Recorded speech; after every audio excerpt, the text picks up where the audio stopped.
प्रश्न विचारायचे नाहीत का? राज ठाकरेंच्या एका सवालाने आता महाराष्ट्राच्या राजकारणात नवा वाद पेटलाय.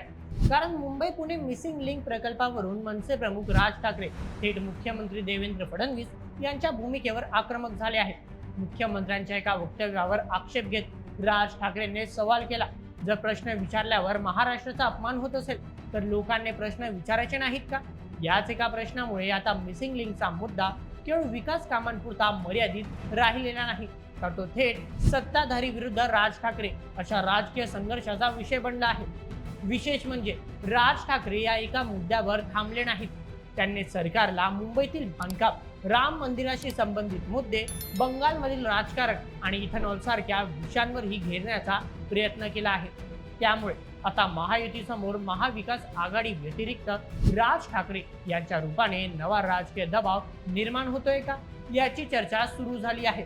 मग फडणवीसांच्या नेमक्या कोणत्या वक्तव्यावर राज ठाकरे भडकले?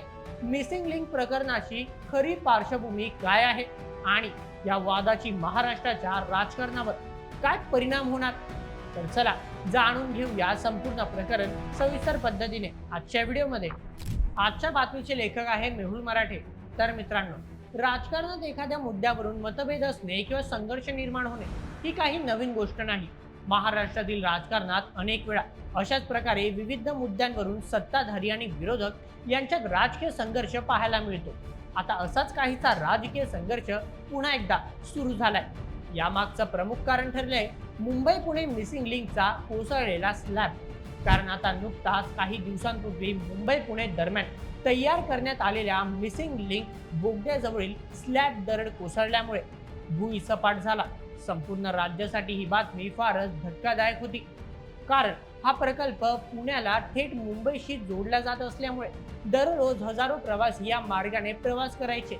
परंतु एवढ्या महत्त्वपूर्ण असणारा हा प्रकल्प अवघ्या 4 महिन्यातच भूईसपाट झाल्यामुळे प्रशासनाच्या कार्यपद्धतीवर मोठे प्रश्नचिन्ह निर्माण झाले. याच कारणामुळे विरोधकांना सत्ताधारी गटावर टीका करण्याची आयती संधी मिळाली. म्हणूनच या मुद्द्यावरून राजकारण तापायला सुरुवात झाली. विरोधी पक्षातील अनेक मोठ्या नेत्यांनी सरकारच्या या अनियोजित कारभारावर प्रश्नचिन्ह उपस्थित करत सत्ताधारी गटाला घेरण्याचा प्रयत्न केला. या प्रकरणी विरोधकांकडून सरकारवर विविध आरोप लावले गेले. आता अशा प्रकारे ज्यावेळी विरोधक एवढ्या मोठ्या प्रमाणात हल्ला करत असतील त्यावेळी सत्ताधारी कसे काय शांत बसतील? आणि म्हणूनच मुख्यमंत्री देवेंद्र फडणवीस यांच्याकडून विरोधकांना जोरदार प्रत्युत्तर देण्यात आले. मुख्यमंत्री या संदर्भात म्हणाले की देवेंद्र फडणवीस म्हणून मला हव्या तेवढ्या शिव्या द्या, कारण मी आता शिवप्रूफ झालो आहे.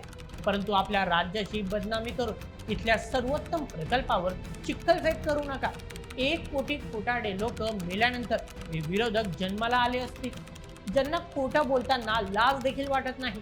अशा तिखट शब्दात त्यांनी विरोधकांचा समाचार घेतला. मात्र आता मुख्यमंत्र्यांच्या याच वक्तव्यावर मनसे अध्यक्ष राज ठाकरे देखील आक्रमक झाले आहेत. मित्रांनो, राज ठाकरे यांनी मुख्यमंत्र्यांच्या या वक्तव्यावर आक्षेप घेताना किंवा टीका केली नाही, तर एक मोठा राजकीय मुद्दा देखील उपस्थित केला. त्यांचा सवाल तर साधा होता, परंतु त्याचा परिणाम मात्र मोठा झाला.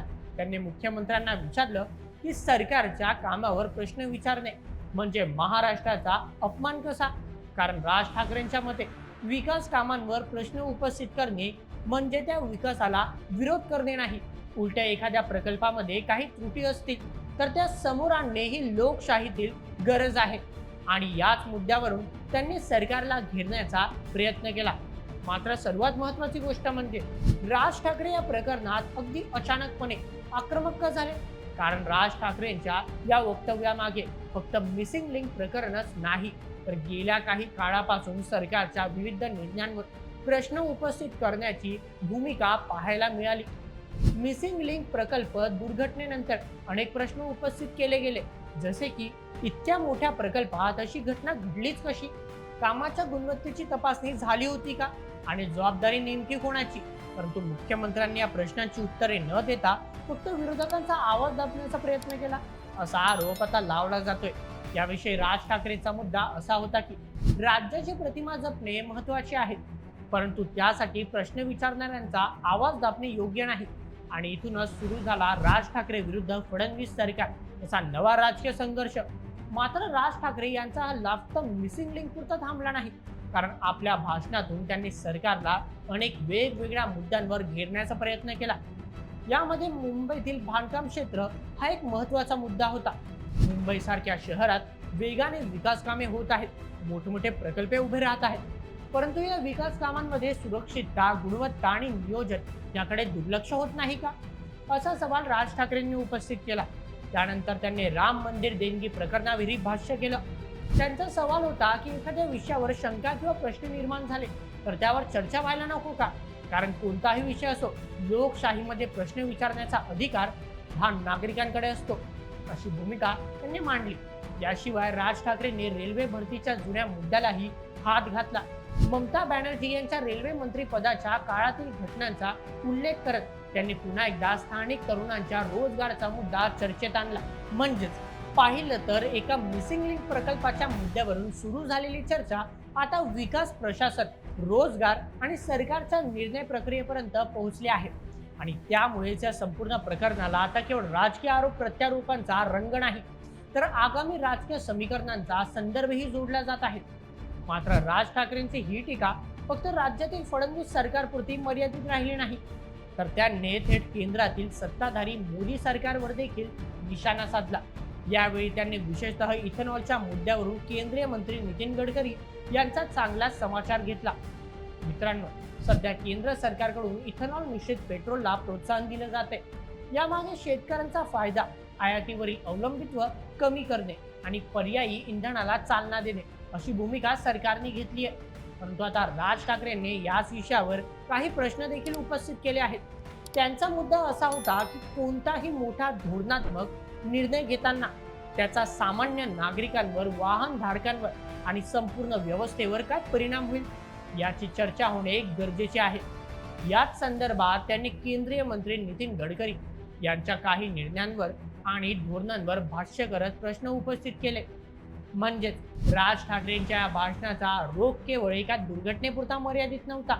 मिसिंग लिंक पासून तर इथेनॉल पर्यंत राज ठाकरेंनी सरकारच्या विविध निर्णय प्रक्रियेवर प्रश्न उपस्थित करण्याचा प्रयत्न केला. आता यामुळे एक गोष्ट स्पष्ट झाली आहे की राज्यातील राजकारणात जरी विरोधक महाविकास आघाडीचा प्रभाव कमी होत असला तरी राज ठाकरेंच्या रूपाने सत्ताधाऱ्यांसमोर एक कणखर विरोधक अजूनपर्यंत उभा आहे.